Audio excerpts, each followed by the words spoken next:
pada modul kesejahteraan sosial lanjut usia ini, kita akan memahami tentang lanjut usia. Jadi, lansia atau lanjut usia itu secara umum ada 3 macam atau 3 golongan. Yang pertama yaitu lanjut usia dilihat dari segi fisik atau biologis. Yang kedua, lanjut usia dilihat dari psikososial. Yang ketiga, lanjut usia dilihat dari segi spiritual atau rohani.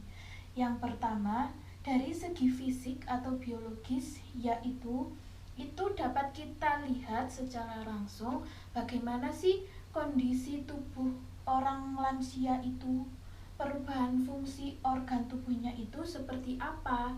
Nah, diantaranya itu ada perubahan suhu tubuh.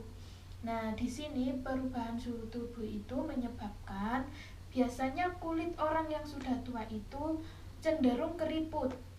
Nah, cenderung keriput dan kering. Setelah itu, gangguan gerakan. Di sini biasanya lansia itu sudah mengalami penurunan akibat radang sendi atau tulang rapuh. Yang ketiga, gangguan panca indera. Biasanya fungsi-fungsi dari indera manusia pada lansia itu fungsinya sudah menurun, ibu-ibu. Yang pertama biasanya penurunan fungsi pada penglihatan. Biasanya orang yang sudah tua itu mengalami rabun senja, seperti itu. Kemudian yang kedua, indera penciuman. Yang ketiga, indera pendengaran. Nah, di sini seperti kita ketahui, orang yang sudah lansia biasanya pendengarannya itu sudah mulai terganggu, tidak seperti dulu waktu masih muda, waktu seperti kita-kita ini.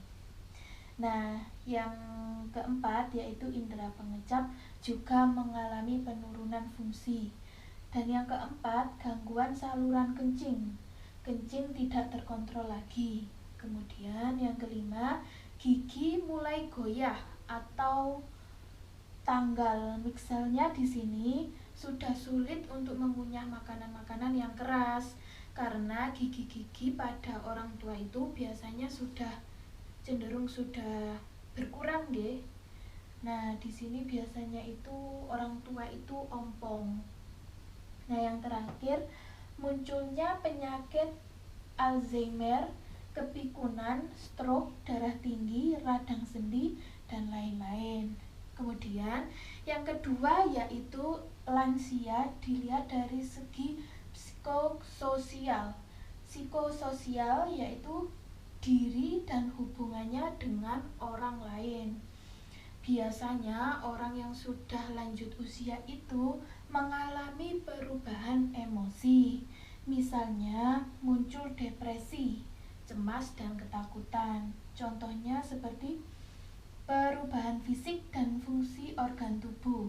Yang kedua, kesepian. Nah, di sini biasanya kesepian itu karena anak-anak dari lansia sudah berpindah tempat tinggal sehingga lansia itu biasanya tinggal sendiri atau dengan cucunya saja, seperti itu. Selain itu, seperti anak dan cucu-cucu itu juga sudah mempunyai kesibukan tersendiri. Jadi para lansia mengalami kesepian yang dialami setiap harinya. Kemudian yang ketiga, takut akan penyakit, takut akan kematian, serta takut akan kekurangan uang. Hal ini memang sering terjadi pada lansia karena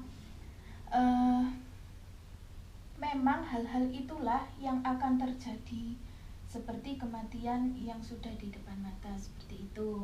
Kemudian perubahan sikap dan perilaku, cenderung murung, berorientasi pada masa lampau, dan hubungan dengan tetangganya yang kurang baik-baik saja. Kemudian yang terakhir yaitu lanjut usia dilihat dari spiritual atau rohani. Nah, di sini biasanya yang sering terjadi para lansia yaitu yang jarang beribadah. Biasanya lansia itu akan cenderung tidak sabar, cepat marah, kemudian kurang bersyukur dan sering berpikiran negatif. Yang kedua, tidak tabah dalam menerima kondisi penuaannya. Yang ketiga, kurang mau berbagi dengan orang lain, cenderung egois seperti itu. Yang terakhir, selalu menunjukkan super powernya dan menganggap dirinya selalu benar. Biasanya orang yang seperti ini tidak akan mau mendapat masukan, nasihat dari orang-orang yang lebih muda. Mereka akan menganggap dirinya yang selalu benar. Oke. Nah, itu sedikit penjelasan mengenai kondisi dan permasalahan lanjut usia secara umum nggih Ibu-ibu, dibagi menjadi 3 segi niku wau. Nah, selanjutnya di sini saya akan membagi menjadi 3 kelompok. Yang pertama ada kelompok fisik, yang kedua ada kelompok psikososial, dan yang ketiga kelompok spiritual. Di sini saya ada ini kartu permainan nggih. Ini sudah dikelompokkan. Untuk yang biru merupakan kelompok kondisi psikososial. Ini untuk kelompok pertama. Yang kedua kelompok fisik warna merah. Yang ketiga kelompok spiritual.